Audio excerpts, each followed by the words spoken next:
In ho ho ho, Merry Christmas! Welcome to Binge and Cringe. It's the Christmas episode. Woo! I'm gonna assume you're dressed up because you made me take a 5-minute break. I can't see you, and I want everyone to know I have no idea what you look like. Make you assume that I am dressed up, Stan. I'm hoping you're an elf and not Santa. I'm not really anything. What does that mean? So Your Christmas tree. My jumper is a Christmas jumper. It says it's the most wonderful time for beer. Oh, that's so cringe. And it's got Santa with a glass of fucking Coors Light. No, he's just got Santa with a beer, and he's got some cool glasses on. And then I've got Rudolph antlers, which is the jingle, and a flashing red nose. That's amazing. You always go above and beyond for this podcast, and that's why the fans appreciate you. Yeah, but the bit that is insane is the red nose just has a huge like black elastic that like attaches it onto your head. So it looks fucking like so stupid. Yeah, and it hurts so much. That was why I like before the call, I was getting changed into this. Then Stanz did a game, so we were just waiting for Stanz to finish his game, and I was just looking at myself in my monitor, just dying because I'm sat here in full outfit and just listening to you go like, "Oh, this movie matches with this movie. What's this actor?" And I'm just like, I'm such a fucking idiot. Hey, you know what? I would have dressed up in solidarity if I knew. I've faced too much effort, and I was already going to a Christmas shop, and I saw this, so I figured why not. But I am taking this off. So keeping the Christmas jumper on. At least the nose. The nose really hurts, so I'm taking that off. And you can't see the antlers; they're off frame. Oh, so it doesn't even matter. So it's like a waste of time. So I'm just gonna take them off. But it is Christmas episode. Woo! We love Christmas. We do. We love love Christmas. Celebrating Christmas this year, Stanz? Me and Rochelle are going to be going back to our hometown and spending it with family. Just a classic. Well, classic in the sense that we're with family, not classic in the sense that it is the hottest city in the country. There will be no snow. Yes, it's not mostly very wintry, but it's still Christmas. Yep. And that's this. You'll be doing that right now as people are watching this. If you're watching this when this is released, we are currently. This is Christmas. It's so sick. We're is this coming out on Christmas, or is this like day after Christmas vibes? Oh, this is on Christmas. On Christmas. Perfect. Because I figured it would be great for people that have something that they want to do on Christmas Day could be watching Home Alone with us for Christmas, which is sick. Of course, is what we're doing it's an amazing Christmas movie. Yeah. Yes. In the lead up to watching a very, very Christmas movie that I think we can both agree Home Alone is 100% a Christmas movie, right? Yeah, of course. However, there are some Christmas movies that people debate whether they are actually I don't want to. Christmas Is this a movies. Die Hard thing? I actually don't want to do this Die Hard thing. Whatever you say, I'll agree with so we can move on. I hate the Die Hard discourse. Why? Go ahead. Why do you hate it? Why do you hate it? Because, and I shouldn't hate it because it's inconsequential, because sometimes I'm like, but it's just like, what are we even doing here? No one cares whether or not Die Hard is a Christmas movie, and that's the problem, right? Well, if people I think there's a lot of people that do care, because they just care about being pedantic and about being right, and it's like a bunch of silly stuff, and it's like, what matters here? What are we trying to prove here? I just find it interesting because there is, for me, so many people online say that it's not a Christmas movie, but then you go to like every single list of top Christmas movies, and it's like number 1, 2, 3, or 4, like it's easily in the top 10, and it's in every that's Christmas kind of list. The meme about it, right? Is that like, oh, it's a Christmas not even movie, on meme lists, like IMDb, it is classed as a Christmas movie. Like this is it's not like a meme site, right? Like this is official, this is real. But I think the people who vote on it all do it not like to be funny, but like it went from like this meme joke argument everyone would have to people saying like, well, I guess we have to say it's a Christmas movie, and now there's almost like no discussion. It's just like, all right, put it in the list. What I don't understand about you not liking it is this is your kind of fucking thing, Stan. It's just like if I had to describe you as a person, I would say he's the kind of guy that loves to talk about is a hot dog a sandwich. And yeah, that is you. This is the same. This is just the film version of Is a Hot Dog a Sandwich? That is good to me because so what I would love to talk about is like what makes a Christmas movie. What I would love to talk about is a Hot Dog a Sandwich. Let's just Christmas. Don't get me started.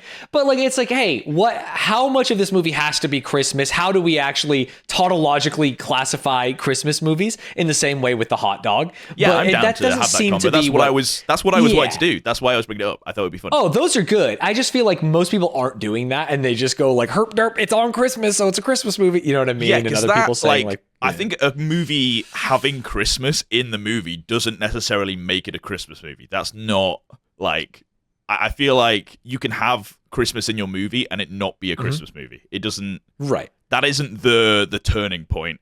I think the theming and the premise of the movie has to be around Christmas.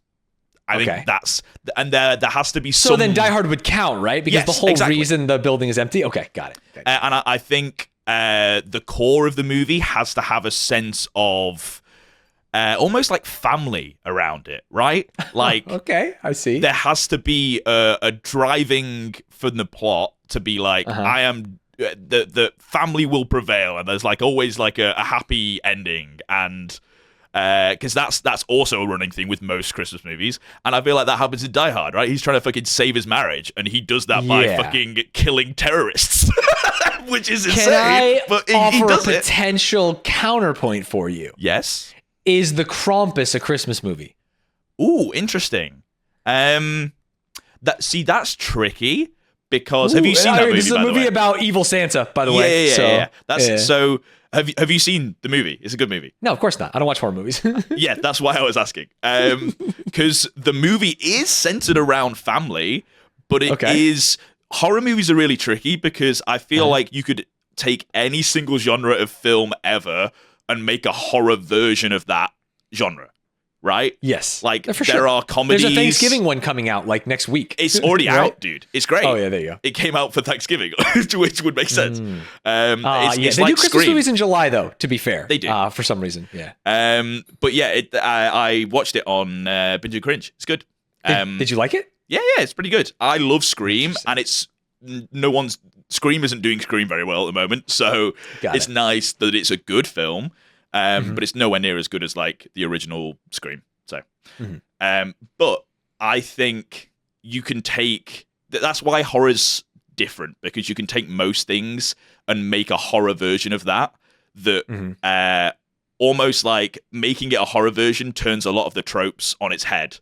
Like it's subverts what you would expect from a Christmas movie. So does that then make it a Christmas movie because it's doing the opposite of the things that you would expect in a Christmas movie? I don't know. But it is the core of it. It has to be around Christmas, so it ticks that box. And I think Krampus is about a family. They're just trying to survive Krampus.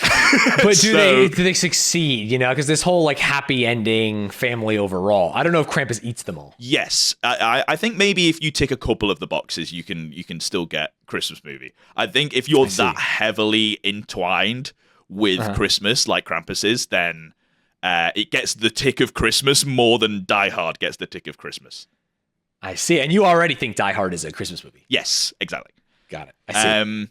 So I have the list of top 100 Christmas movies of all time, and I don't know why I thought there would be like a definitive list, because obviously everything's subjective. Yeah, lists of anything are always going to be subjective, and some of them are just there to be inflammatory. Yeah, and there are a ton of different sites that have different lists. I don't know how IMDb did it, whether it was just voted by fans or whatever. I assume most of the lists that are online are either voted by fans or just one guy decided it. So I would prefer to go for the one that's been voted by people, because I think that's what this list is, at least. It was updated 6 hours ago, so it's very recent update. I wonder, like, if they just moved a movie up one position. You know, it's like, you know what? Now that I'm thinking about it, A Christmas Carol, that's got to be number 3.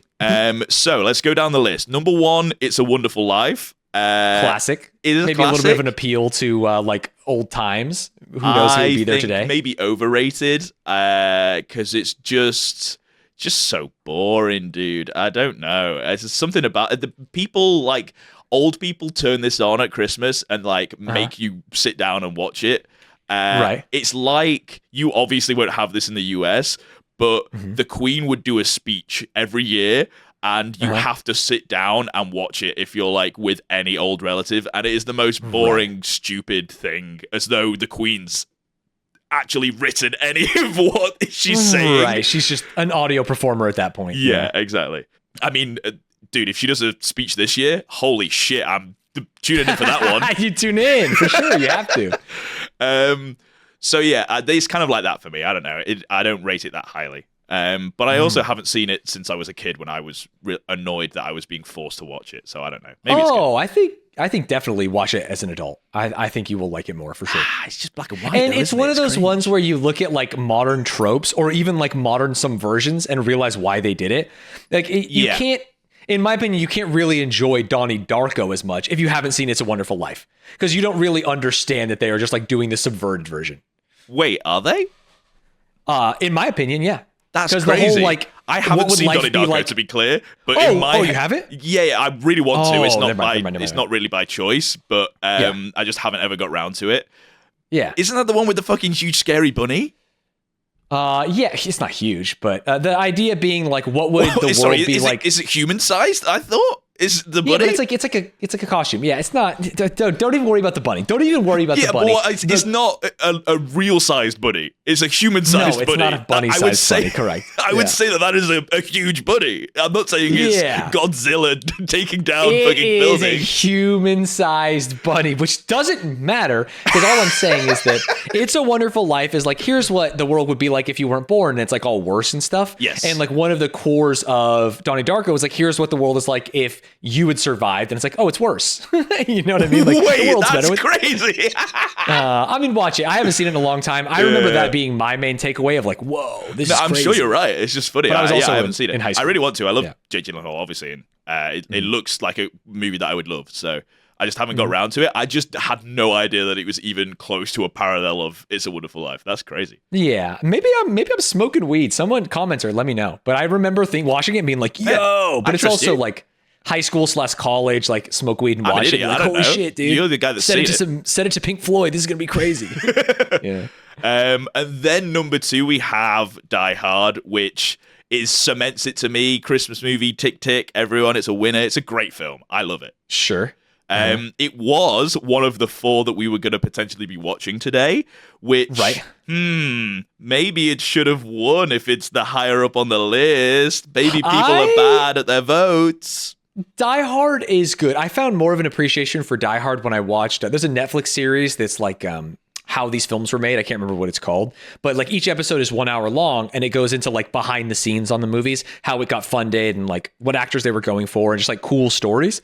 And the Die Hard one made the movie so much more interesting to me in using Bruce Willis, who at the time was like a sitcom actor and like a comic actor. And like, we're going to make this guy who's not like that buff and like very normal into an action star, and like how human he was during that. And specifically like how hurt he gets, and he doesn't just like go beat up a bunch of people like a superhuman. Part of Die Hard is that he is like a regular, well, not regular, because he is kind of like a little bit buff in the film, but he's not like The Rock or like some of the more modern superhero. And it's not like unbelievable that he is like, all the things that happen. Like, normally people would run through glass and be fine, but, like, it's a plot point that they have made sure to put the attention to detail of, like, no, he's fucking dead. Like, he's injured throughout the whole entire thing. Yeah, it hurts really bad. He's going to slow him down for the next scene. Yeah, exactly. It's not him, like, heroically winning every single fight and doing really well. It's almost like he's, like, conniving his way to, like, beating the terrorist, which is great. It's scrappy and stuff. Yeah, it's way more interesting than just, like, I was a trained Navy SEAL, and I'm going to go in this building. It's like the Liam Neeson stuff. I have a set of skills. Exactly, and it's all of that, like, aside, the performances, amazing. Fucking Alan Rickman is the GOAT in this. When I discovered, like, when I grew up from watching Harry Potter and then watched Die Hard, and I was like, what the fuck? Snape is a terrorist? This is fucking Dude, wait sick. till you start looking at some, like, because he did, like, stage theater, right? And you can see some of his old shit. He was actually, like, a GOAT. Alan Rickman's crazy. Oh, yeah, no, like, his performances are amazing. Actually, I know I've seen him in a bunch of things. All I can think of is Harry Potter and Die Hard at the moment.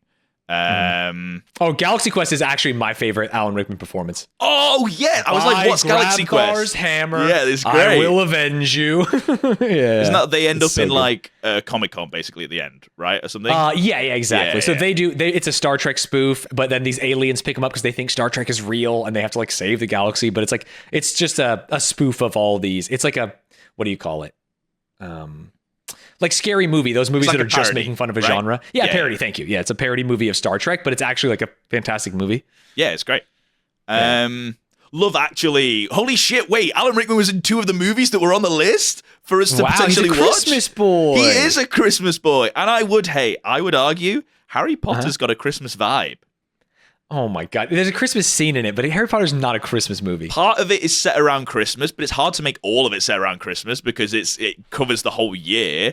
But I will say the theming's very Christmassy. Like, his Harry Potter's family, like, blood relation might be kind of cringe, but he has a new family. It's all about him making his family in Hogwarts with a very happy ending. So thin. I'm just saying, there are arguments to be made that it could be a Christmas movie. In my mind... And I won't be making them. Very fair. I do understand that I am on the wrong side of history, but it feels like it. Some movies just feel like a Christmas movie. Yeah, I think it's just because there's snow and it's in a castle. It doesn't. So this is why one of the examples that I give when I think of like films that just feel like a Christmas movie. This one blew my mind that it wasn't a Christmas movie. I just assumed it was set in fucking snowy times. The Greatest Showman isn't a Christmas movie, but in my head, it was a Christmas movie. Because I've seen it so many times and I love the songs in it. And I was like, this is so a Christmas movie. I think it's just because it hits all of the beats that a Christmas movie would, but it's not set. Right, but it's just not Christmas. Yeah. It's like winter exists outside of Christmas. That's the hard part. I've never seen The Greatest Showman, even as a musical fan, because I watched the opening number and quit. We are definitely going to watch it at some point on the podcast because A, I love it, B, musical, C, it's fucking great. Sure. And I was looking at like Christmas movies and I was like, I'll put The Greatest Showman on there. And I was like, wait, is The Greatest Showman a Christmas movie? And I looked up, it's just not. I won't even try and argue because there's no even mention of Christmas in the movie, I feel like. There's like, I think at the start they get a Christmas present and she's like, I would love ballerina shoes. And they can't afford the ballerina shoes. It's not really like a pivotal point in the story. But you remember it. but yeah, the vibe is just Christmassy. I feel like Harry Potter has a little bit more Christmassy in it, but it is also the same thing. I'm not really trying to argue either of them are. I'm just saying they have the vibe. There's the vibe. Can you scroll this list a little bit? Because I'm seeing It's a Wonderful Life, Die Hard, A Christmas Carol, Home Alone, which we'll be watching. Dude, none of these. My favorite Christmas movie is not even on here. Wait, Rudolph, what is this? Rudolph the Red-Nosed Reindeer? This is like an animated TV movie? No. Wait, have you never seen that? This is the felt one, the stop motion one? This is a TV movie. Yeah, but have you actually never seen it? This is one of the most beloved Christmas movies of all time. I recognize with Yukon Cornelius and the elf who wants to be a dentist. What the fuck is this? This is, at least in America, this is a fucking classic. I have seen that. I recognize the Rudolph specifically, but not... It shouldn't be this high on the list, guys. It should. I promise you that this is a national treasure. The trailer's just telling you how much it costs, so go and buy it. In fact, all of them are good. Rudolph is just one in the set, but the other ones are all really good too. That's crazy. Okay, I'm starting to think National Lampoon's is number bad. 6. That is one that Rochelle's family watches 3 times every Christmas. They watch it every night. Damn, I've never even heard of this one. Wait, really? Yeah, National Lampoon. Oh, we should watch it with Rochelle because she knows every line because she's seen it probably 100 times. Hey, there it is, number 8. Number 8 should be number 1. Miracle on 34th Street. I cry every time. Wait, maybe that's the one. No, It's a Wonderful Life is the one that I was forced to watch. Miracle on 34th Street is also black and white and cringe. It's not cringe for one. The pivotal scene, the one that everyone remembers, is like Santa's real. The little Dutch girl is trying to talk to Santa, but she knows he doesn't speak Dutch, and then he speaks Dutch, and then it's like, holy shit. Yeah. This is just a feel-good classic Christmas movie. Interesting. To be fair, I will say I'm disagreeing with all of this list, but at least Elf's top 10. Elf is a fucking great Christmas movie, dude. Elf is great, but like, okay, Gremlins is number 10. This list sucks. This is interesting. What the fuck is, I guess Gremlins is a Christmas movie? I thought, and maybe I'm mixing it up with Gremlins 2. Aren't they in like a mall? I think there's a lot of it in a mall, but it's like specifically. There's a huge Christmas present on the opening. Well, yeah, the gremlin is like a Christmas present, and then they follow the things. I just apart from it being a Christmas present, in my mind, there's nothing else Christmassy. But this is a Spielberg movie. Yeah, it is really interesting. Wow. Okay, maybe Gremlins is. Hey, I don't want to give it bad rep. We can't really remember enough about it, but so sorry, you have a problem with Elf? What's going on Elf there? is fine, but it's just like, to me, and this is unfair because it's just personal lived experience, Elf is a New Year's movie because TBS would run 24 hours of Elf every New Year's, and so like you just watch Elf back to back to back to back to back. What? New Year's though? I just don't understand. Because on Christmas they would do A Christmas Story. Also, A Christmas Story is not in this top 10? Yeah, we went past it. Oh, we did? Oh, there it is. It's number 7. Okay, thank you. Yeah, because Christmas they would run A Christmas Story, and then New Year's they would run Elf. I don't know. I think Elf should be much higher on this list for sure. I think Rudolph being number 5. No, Rudolph is crazy. Too low. Rudolph is way too low. Too low? Yeah, I think Rudolph is a top 3 Christmas movie for me. You're smoking. I think Silver and Gold. I'm Yukon Cornelius. A lot of the stuff I did in Motorsport Manager was heavily inspired by Rudolph. You're just learning now. Unironically. Oh, yeah. Well, I mean, I knew it deep in my head, but... I'm confused as what is, like, making this list be, like, in this order. Because we can see the ratings here, the stars, and then the meta This score. list, I didn't want to spoil. This is just a list by a man named Eric Scissorhands. He made this list. It's just one guy. Wait. You just picked a random ass list, but it was created in the... Wait, is this not IMDb? Yeah, this is just a random guy on IMDb who made this list. I wasn't going to spoil it because you like worked hard setting this up, and I appreciate it. But this is so fucking funny. He says, I'm going to go through a whole lot of crappy made-for-TV Xmas flicks as well to bring you the ones actually worth watching. Yeah. And then a smiley D face. Yeah. This is just him. I mean, if we can trust Eric Scissorhands if we want to, but we don't have to. No, we should not trust Eric Scissorhands. It is the top result, which is fucking wild. Will Rotten Tomatoes... I hate the way that Rotten Tomatoes does things. Why is that? So people see the percentage score on Rotten Tomatoes and think that is like... So if it's 100%, I think people look at that and go, damn, every single person that's reviewed it has given it 100%. They're like, it's their favorite movie ever. When on Rotten Tomatoes, you just say if it's fresh or not. So you just like, it's basically, is it above 5 out of 10 or below 5 out of 10? Right. I definitely am an IMDb guy. Although sometimes I'll go to Rotten Tomatoes and hit up like the critics or even see the difference. Like some movies, the fans love it and other people don't. Because then this list sucks. One of these movies came out 2 weeks ago. It can't be the best Christmas movie of all time. The Holdovers is supposed to be really, really good. It's like people's favorite movie. But really, you're telling year. me that in 2 weeks we've decided it's better than every other Christmas movie besides 2, and those other 2 were made in the 40s. This list is pandering. Yeah. There's a lot. This list actually sucks dog. This list does suck. I'm not even Guardians of the Galaxy Holiday Special is top 10. That is crazy. What are we doing here, bro? That's why I went at the list that I'd found previously wasn't. You kind of liked it, yeah. No, it wasn't that. The IMDb list that I found was a different IMDb list. Oh, it wasn't Eric Scissorhands. No, it was like I can't remember exactly what it was, but it was like a list like this. And then when I came to search it, I realized I didn't save the link, so I just clicked the top one. Is Bad Santa a good movie? It's been highly rated on like all of the lists we've seen. Read an article recently after we did that delete. Remember when we watched High School Musical 2 last week and there was a deleted scene? Bad. Yeah. I was reading about movies that had deleted scenes and like how it changes the vibe. Like everyone talks about the Snyder cut and stuff. Apparently Bad Santa with like the theatrical release is like a funny, I saw it, but I can't remember it that much. Funny, comedy, raunchy thing. But with the deleted scenes all put in, it's like super depressing, dark. It's like a different movie. I mean, it looks depressing and dark already, like from everything that I've seen about it. I accidentally, this is in bad taste, I thought it was Vern Troyer as the elf in Bad Santa, and I lost in Scene 2 Wordle to a friend, and that's why we started looking into it. That is very funny. So, Stanz, this is obviously on the same day that we recorded the previous episode. You can tell because I'm in the jumper. Yeah, and I put on a sweater because I got a little cold because it's Christmas time. Oh, he's so chilly. We've just done a deep dive into Vlogmas. We have. And that is uploaded today on your channel because this is Christmas Day. Oh, amazing.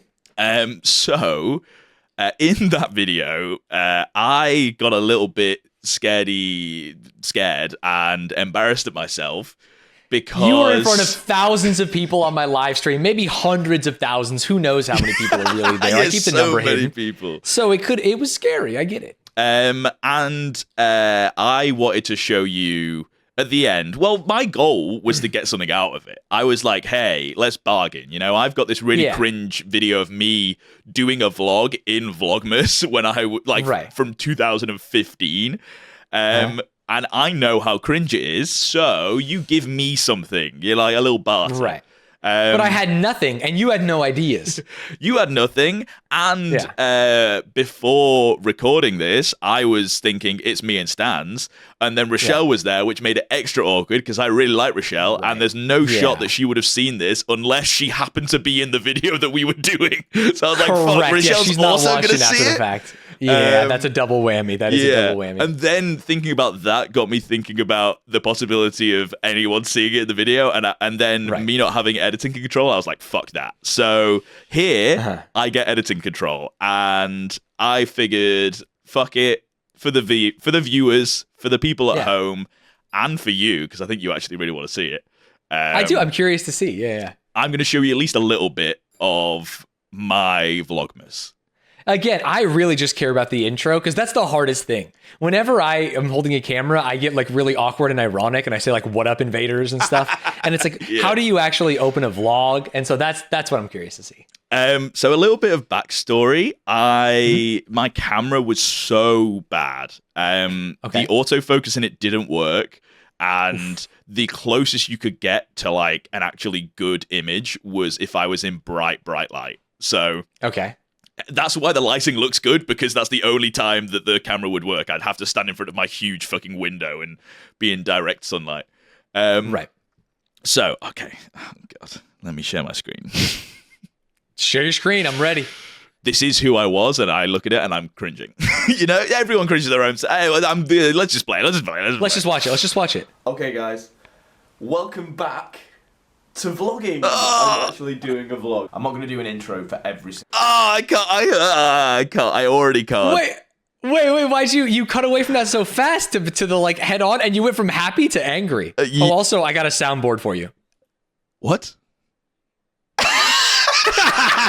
Fuck you, dude. Does that even come in the recording? How do I add that? That's just on OBS.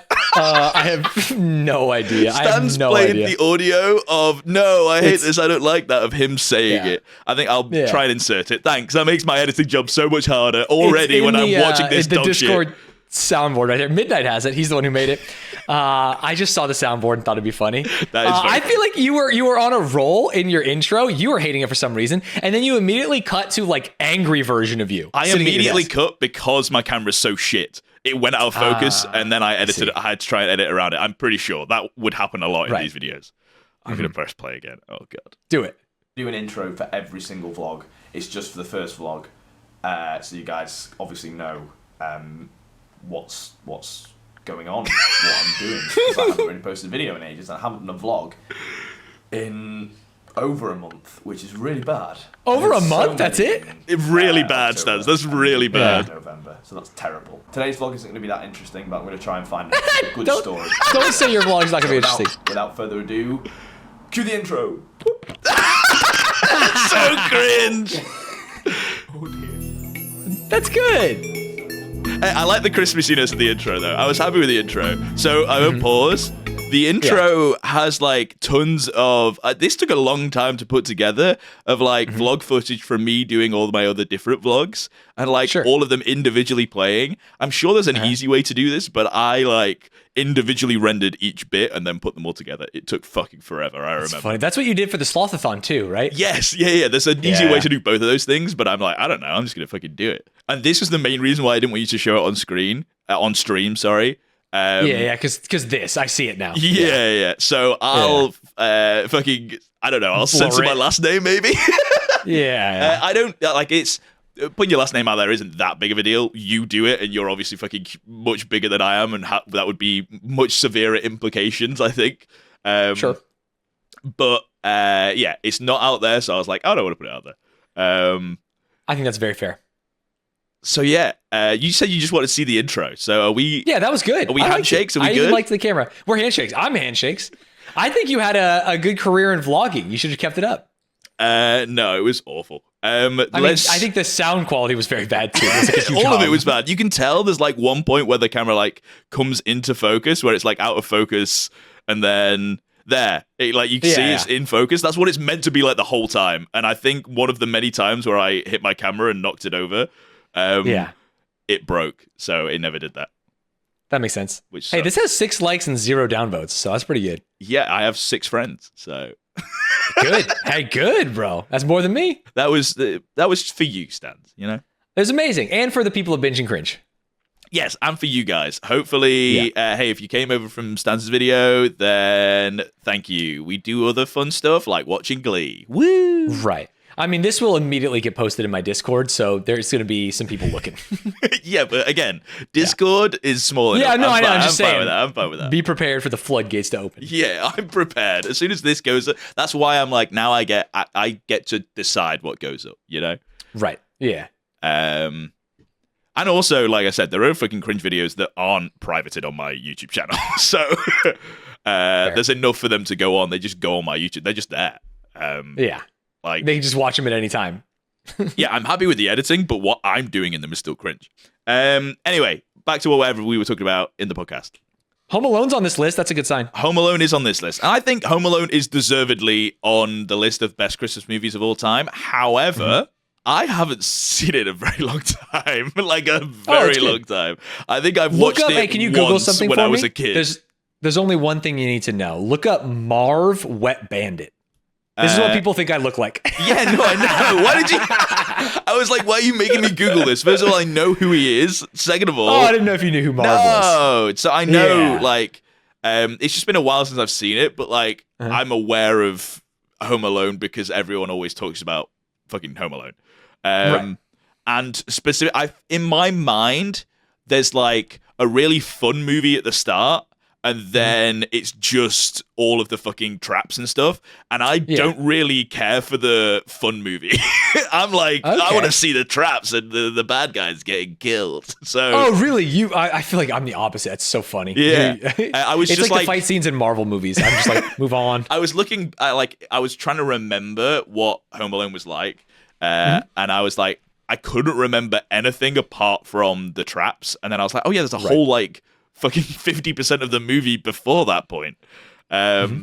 So, but famously, Home Alone exists because the fucking kid, I can't actually remember his name, Macaulay Culkin, but I don't know the kid's name in the movie.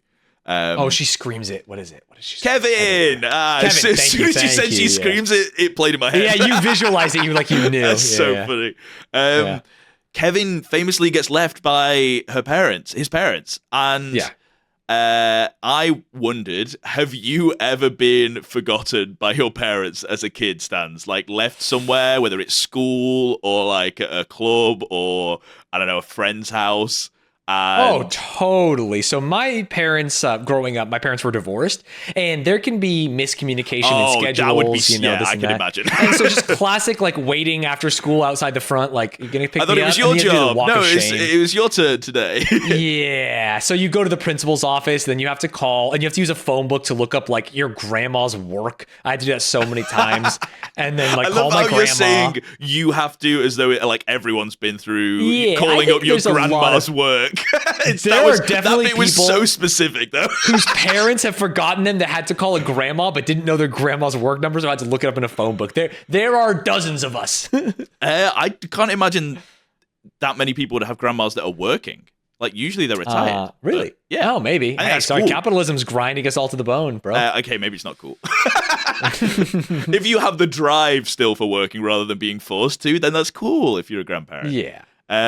I've had very similar, but my mum would be able to get away with it because she was a teacher. All the drinking, of course. Yes, yeah. She fed me vodka, and then I forgot about it. It was great. Yeah. The brain damage got rid of it. So she was a teacher, like, full time, and would end up being, like, obviously working on stuff after school. Teachers fucking criminally underpaid for the amount of work they do. Yeah, half the job is unpaid. You have to grade the papers and do all kinds of stuff, yeah. So I would be at the kids club, the after school club, at my, like, the childminders, basically, that was, like, part of the school for till, like, 6 usually, which is when, like, it closed. So there were a couple of times where I was there till close and they rang my mom and were like, hey, have you... Yeah, we got to go home. Are you going to come get him? Joe's still here. Yeah. Now, I'm sure that my mum wasn't, like, sat at home with her feet up watching TV and gone, oh, shit. Because it was only... At least one time that must have happened. I don't think it can, because it was only me and my mum. So it's not... She can't be sat there like, she's like, it's quiet today. I wonder what Joe's doing. Why isn't he doing this? It's not like someone else would have picked me up, right? So, however, I think a couple of times she's driven all the way home on, like, autopilot and then gone, oh, shit. Ah, shit. I forgot Joe. Yeah. It's not like she's been sat there for ages and I'm, like, sat in the rain or whatever. And I only realized this in thinking about this for Binge and Cringe. Right. Like, it was a repressed memory that came shooting out of you. No, because I don't think as a kid I noticed. But I was like, surely my mum's forgotten about me once or twice. And then I remembered that, like, I was the last person at kids club quite a few times. And I'm sure a lot of that was because mum was just working a lot. Because, again, teachers, they get crazy. Hey, she listens to the pod, so you can have a frank conversation with her after this. Yeah, she needs to leave a comment. I'm not talking to her about it as, like, a human being. No, she needs to communicate through. Let's monetize this relationship. Yeah, exactly. Yeah. That is probably the part of the film that I am gonna be like. It's gonna be the hardest for me to get over. Is that they left a child when they went on holiday. That's the crazy. It's not just like there's so many points in the movie that they go through, I'm pretty sure, from, like, my vague memory of the film, where they're like, this is the point you would realize. This is the point you would realize. This is the point you would realize. And I think it's played for laughs. But, like, that's just crazy. How could you? If I remember, I think I had the same thoughts, and I rewatched this a couple of years ago. There's, like, a point where it's, like, another child walking next to them that is blonde, and they think it's Kevin. It's, like, so many moments where they do give the parents a little bit of leeway. And also, it was, like, the 90s where it's like, who gives a shit what your kid's doing? You know what I mean? I think it's fine to, like, play that up for, like, oh, it's funny that they didn't realize, and then when they do realize, they're like, oh my god, and they're panicking, whatever.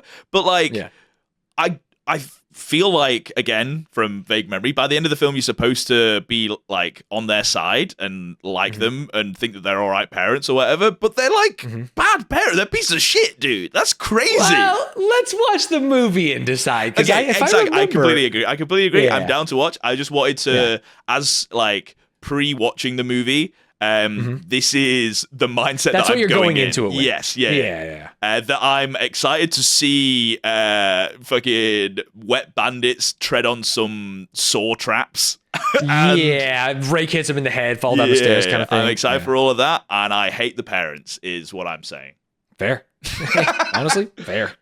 So let's see if that holds true. So we're gonna go watch Home Alone, which should be because sometimes Disney Plus is cringe with, like, regional movies and stuff. I'm pretty sure both UK and US have Home Alone on Disney Plus. But you guys might not have it if you're not in the UK or the US. But either way, we're gonna do how we normally do it with the extension. So if you're not paying $5, go use the extension. If for some reason the extension doesn't work, just press play on both of them at the same time and it'll be fine. You can figure out a way to do this. It's fine. So yeah, and if you're not paying for the Patreon, it's Christmas, dude. Give us $5. Come on. And if you're not convinced, then here's a little clip of us watching the movie.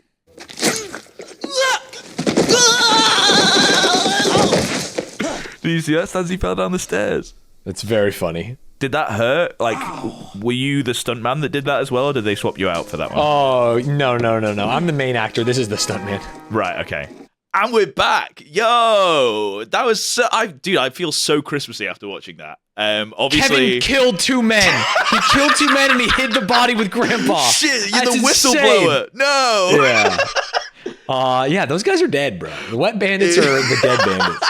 It's so funny because in between finishing the movie and doing this, Stan's like, I feel a little bit tired. I was like, okay, you got. I'm so tired. I was like, you've got to wake up a little bit then, Stanz. Yeah. So you start with, he's a murderer. He killed. Well, I'm just trying to get my blood. Yeah, no, that's good. That's why I was. It's like rainy here and a little bit. It's just calm and chill. Well, Christmas movies make you feel cozy and like usually I feel like on Christmas Day you will watch a Christmas movie and by the end of it you're all wrapped up and nice and warm and then you just go to sleep. Yeah, for me, Christmas was about like playing with Legos because I was a Lego kid. For me, I was a nerd. Yeah, you get them in the morning at Christmas time and then you like build them the rest of the day. That's fun shit. Yeah, but I mean, like, you watch a Christmas movie, like, I think it's tradition, usually, for, like, most families. If you watch a Christmas movie, that's, like, towards the end of the day. You don't start off Christmas with, like, let's sit down and watch a movie. Right. I will say that I don't think either side of my family watches a Christmas movie on Christmas, besides Rochelle's family watching Christmas Vacation. I feel like people watch Christmas movies, maybe not on Christmas Day, but around Christmas, for sure. And it's usually like, you get tired afterwards. Okay, I think you know this about me. I'm not a movie rewatcher, which is maybe why I get so sleepy in these. I thought you were going to say I'm not a movie enjoyer. I was like, that's crazy. Oh, yes, no. I love movies, but I watch them the first time and then I'm good. Right. Yeah. Yeah. I'm kind of similar. There are only a couple of movies that I will rewatch. La La Land. Do you rewatch them a lot, or is this like a one rewatch? Because if I love a movie, I watch it a second time a few years later, and then I close the book. I'm good. That's so funny. No, I'll rewatch. Like if I'm in the certain mood. There's a couple of movies that I'm like, if I'm in the mood for, I need that specific like either like dopamine hit or like I'm in this mood, so I need this. Or like today. Melancholic, like sadness. It's like listening to a song or something. Yes, yeah. So. I have those kind of movies, like La La Land's that for me. I'll rewatch that anytime. Basically, if I'm like in a, like you said, melancholic mood, like if I need a good cry, I can watch that and know that I will get a cry out. And it doesn't necessarily like, I don't have to cry about the situation I'm in. I'm crying about the movie, so it's okay. Right. There's like different movies for different kind of vibes. I think now, because like I said, I hadn't seen this since I was like a kid.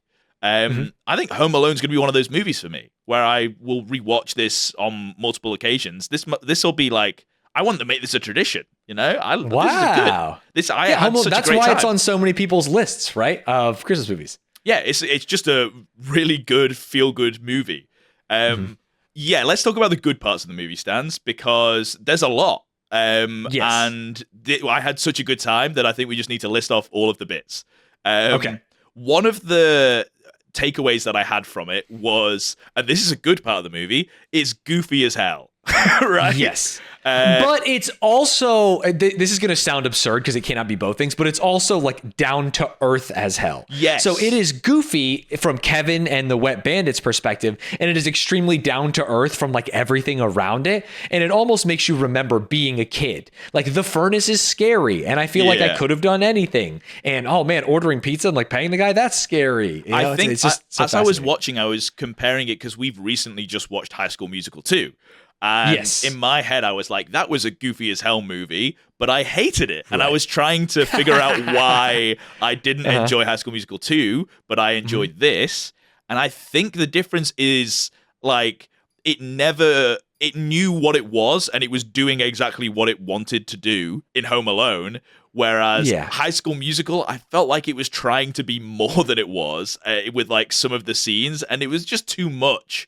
It was just too much. I think that comes shit. from the success of High School Musical 1 and certain things like that. I also think that Home Alone, like one of the best things it does is it doesn't infantilize Kevin, right? He has like regular kid problems of being frustrated with other people, but he's also like mature, and it's like really evident in the scene where he talks to his neighbor in the church and like gives him this sagely wisdom and advice. And for sure. I think he is that's not just the a root dumb of it. child. It's the writing in Home Alone. It's so like not only dialogue, but like the story and the way that everything's crafted. The reason Home Alone exists is because there is a good story there. The reason High School Musical 2 exists is so they can sell merch and CDs. Yes, they started with songs and then crafted a story around it that doesn't really exist, and didn't write good dialogue in between. Whereas Home Alone, the dialogue of Home Alone is why it is there. Like the story, the core of it, and then the bit that I remembered.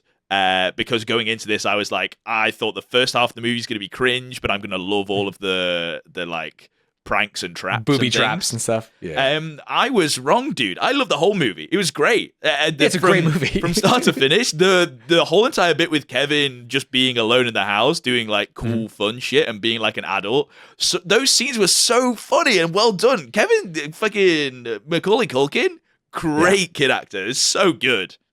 Yeah, and the things that he was doing were just normal life things. Going to the store, buying a toothbrush, right? And it was fun and interesting. Yeah. When he was like looking at the newspaper in the queue to buy the things. And he goes, "Hey, it's for the kids," for like little toys and stuff. And it's just, it's funny. And he had a coupon and stuff. Yeah, it was great. There were just so many like little bits that you can tell there was so much attention and care put into the movie. Like that one bit where he accidentally steals a toothbrush, and there's like that little scene, and he's like, "I'm a criminal." Yeah, they had to move all the cameras, move location to like go down the alley, and then shoot just a 3-second scene of him like looking down and being like terrified and going, "I'm a criminal." And then they cut back. The movie doesn't need the scene, but it needs the scene, right? Yeah, it's like such it a funny makes the movie, dichotomy. Those kind of things. Yeah. Because you understand everything that's going on character-wise. You get the core of the movie, which brings us on to the Christmas movie part, because about halfway through, I was like, hey, maybe this isn't like a Christmas movie. As in, this is a movie that's happening around Christmas, but you could take the Christmas out of it, and the movie can still exist. But I think because of, at its core, it is all about like family and like learning about like the consequences of decisions and and really reconciliation, right? And like what the holidays are for some people, not everyone, but like it is mirrored in his neighbor's story. It is mirrored in like his mom doing everything to get back to him. It is mirrored in him, a kid, like not wishing for toys, but wishing for his family and like kissing the picture. It is a story about like coming together, which is very Christmassy. All of those Christmassy like things, all of those themes are like inherently what we said at the start of this podcast, which is like that is the core of a Christmas movie, is like the family like relative story. And it is a Christmas movie. Obviously, no one's arguing it's not, but just to clarify, it's a Christmas movie, just like Die Hard, just like Harry Potter, just like Greatest Showman. They're all Christmas movies, every single one of them. Bro, maybe none of them are, which is the crazy thing. Yeah. Wait, you think Home Alone's a Christmas movie, right? That would be crazy. No, but you said Die Hard, Harry Potter, and The Greatest Showman. Yeah, what's wrong with that? Yeah, those three might not be. Those three are Harry Potter and The Greatest Showman aren't, and Die Hard maybe. You backtracked on Die Hard now. You're so crazy. Again, I don't care about Die Hard, but it's like on the fence, Okay. What about hot dogs? Do you think they're sandwiches? Here's the crazy thing. I cannot remember where I ended, but I do remember it was a doozy. I remember it was a doozy and a half. God, that whole fucking saga that was crazy. Yeah. What was so annoying? I think hot dogs are sandwiches, and I think tacos are sandwiches, is what I came up with. What was so annoying about that is we had the whole entire thing, and then I edited the video of the thing, so I experienced it twice. And then when we put out the video, people would come into your chat and talk about it, and it started the whole conversation again. So I lived through that conversation 3 times, and you lived through it 2 times, so it wasn't great for you either. Yeah, but I had to like come to terms mentally and philosophically with it, and that's hard. You were the one that was having the conversation. I was forced to sit through it 3 times. Right. That's fair. Sorry, let's get back to Home Alone. Let's get back to Home Alone. Because I obviously loved the adult thing, like we said, but then the halfway through when he's then actually creating the traps for the wet bandits, dude, can you imagine anyone else filling the wet bandit roles, right? Like, it is so iconic. It absolutely is. And I remember I talked about it a little bit in the record, but like the Netflix behind the scenes of this talked a lot about like Joe Pesci doing this was like kind of crazy because he was like on an upswing and doing a lot of like gangster movies. And like, he was like a serious killer. Yes, he would not only do a movie where he is like a low level criminal, but one where like he just gets beat up a lot. He gets made to look like a chicken for no reason by Kevin. That was crazy. I also believe he like hurt himself and hated the movie. This is maybe hearsay. I cannot remember, but there's you said during the recording you were like, hey, I watched this thing beforehand, so I'll have a bunch of facts ready to go throughout the whole thing. I started taking a nap halfway through. I was a little sleeper. And I'm a little sleeper now. Stanz was, spoiler alert, checking his emails for most of the movie. Not most. I stopped after 30 minutes. Sorry, most of the movie, my bad. Only 30 minutes. Yeah, only a third of it because you called me out and I stopped and I listened intently after that. No, you just fell asleep. Well, yeah, if I was doing emails, I would have paid more attention to the movie, to be honest. I needed a second thing. That is crazy. Yeah. But yeah, the pranks were fucking amazing. One of the things we talked about, the attention to detail of the movie, the like drops of, you see every single thing that then Kevin uses as a trap. Yeah, they Chekhov's gun the entirety of the movie. All of the things that like I said it as a joke when we started watching it. I was like, wait, no, they just do that the whole time. It's so sick. Yeah, it's not a joke even a little bit. Even the gun is literally Chekhov's BB gun in the background of like one of the shots. Yeah, so the pranks, I take it all back. The pranks were great, but equally as good as I keep calling them pranks because none of them die. They should be called fucking the Geneva Convention. Yeah. He hits them with way too many heavy things in the head. Yeah.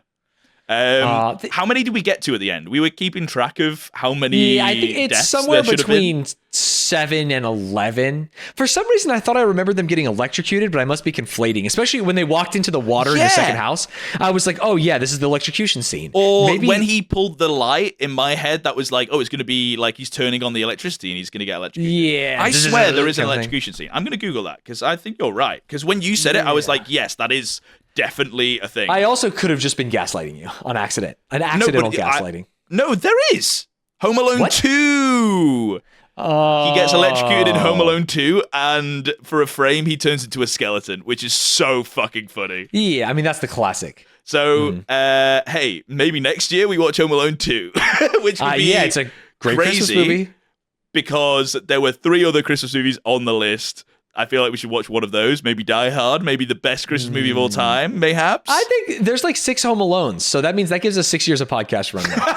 That would be great. We are our Christmas thing is a Home Alone podcast. Yeah. Yeah, for Christmas. That would actually be funny because Home Alone 3 is a different kid. Home Alone 4 is another different kid. And then Home Alone 5 is another different kid. So I don't know what. I love that.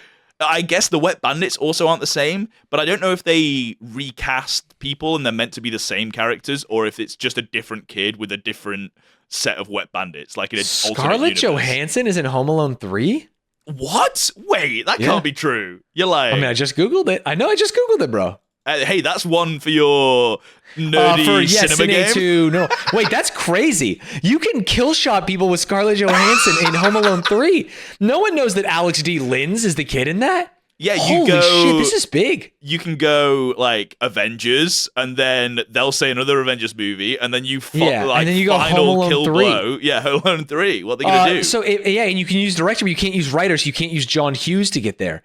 That's sick, dude. Home Alone 3 Killshot. Don't tell anyone. I know this is a podcast. Don't publicize this is my podcast. secret Killshot. Yeah, do not release this. Bleep everything I just said. If you're listening to this right now and you are going to you are sworn to secrecy. Use the kill shot, but do not talk about the kill shot. If you are on this vow of silence with us, leave in the comments. Boy, I can't wait till you watch Home Alone 3.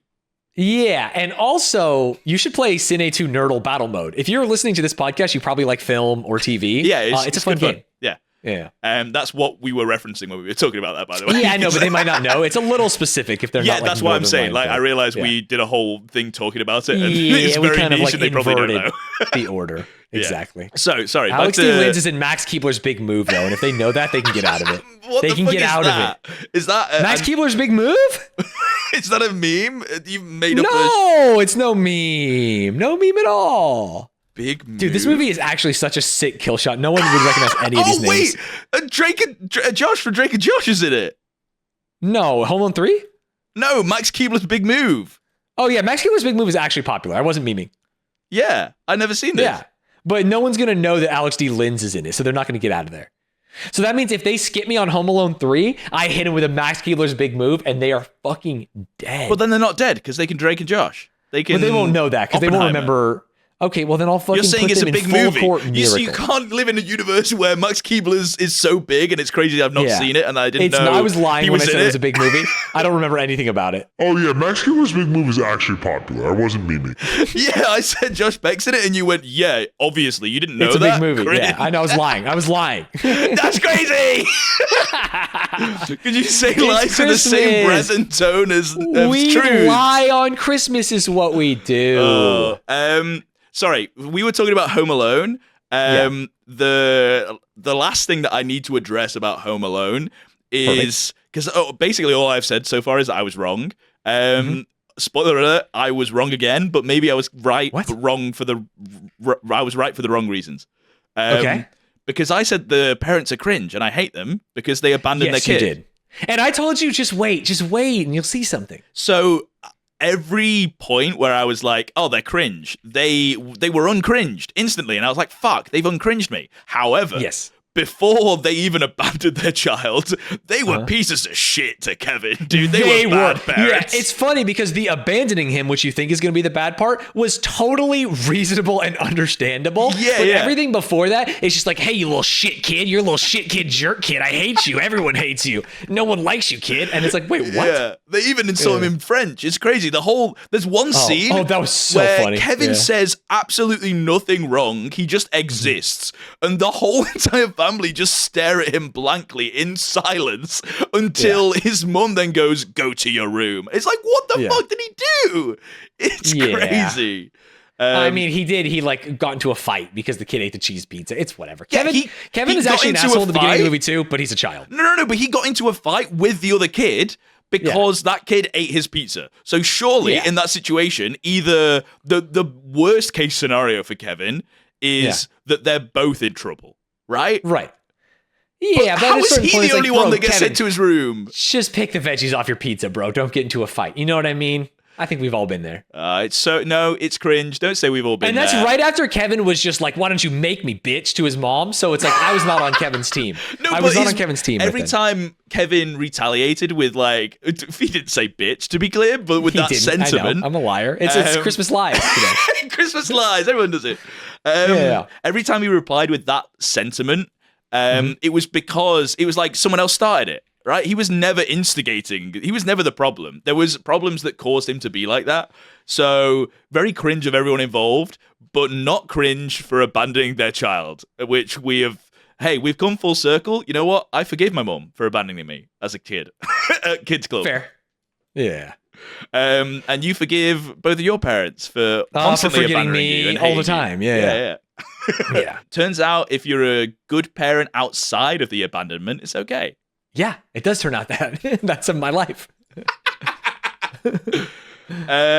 Sick. I had a great time, and I'm hoping that right now I am snug, cozy. Hey, maybe I'm watching Home Alone again, but on Christmas Day, which is crazy. Like right now. Yeah. Let us know what you're doing in the comments if you're watching this on Christmas, and how your Christmas leave a review. was. Leave a review on the podcast. Also however leave you're a listening to this. That would be very helpful. We do keep not reading the reviews. That's okay. Because we're waiting for a good one. You know what I mean? And if you left a bad one, make a new account and leave a good one. Yeah. Make another account because yours is cringe. Reviews.